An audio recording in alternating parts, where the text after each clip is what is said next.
ನಮಸ್ಕಾರ, ನಾನು ನಿಮ್ಮ ಅರುಣೋದಯ ಗುರೂಜಿ.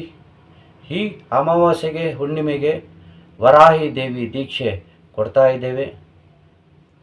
ವರಾಹಿ ದೇವಿ ದೀಕ್ಷೆಯಿಂದ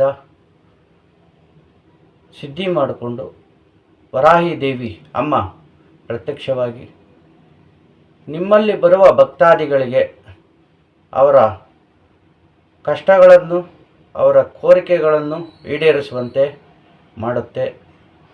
ದೀಕ್ಷೆ ಬೇಕು ಎಂಬುವರು ಸ್ಕ್ರೀನ್ ಮೇಲೆ ಬರ್ತಾ ಇರೋ ನಂಬರ್ಗೆ ಸಂಪರ್ಕಿಸಿ ಕರೆ ಮಾಡಿ ಬುಕ್ ಮಾಡಿಕೊಳ್ಳಬಹುದು. ಹಾಗೂ ನೀವು ಒಂದು ಜ್ಯೋತಿಷ್ಯವನ್ನು ಸಹ ಕಲಿತು ನೀವು ಭವಿಷ್ಯವನ್ನು ಹೇಳ್ಬೋದು, ಹಣವನ್ನು ಸಂಪಾದನೆ ಮಾಡಬಹುದು. ನಮ್ಮ ಯೂಟ್ಯೂಬ್ ಚಾನಲನ್ನು ಸಬ್ಸ್ಕ್ರೈಬ್ ಮಾಡಿಕೊಳ್ಳಿ, ಲೈಕ್ ಮಾಡಿ, ಶೇರ್ ಮಾಡಿ, ಕಮೆಂಟ್ ಮಾಡಿ. ಮುಂದಿನ ವಿಡಿಯೋದಲ್ಲಿ ಭೇಟಿಯಾಗೋಣ. ನಮಸ್ಕಾರಗಳು.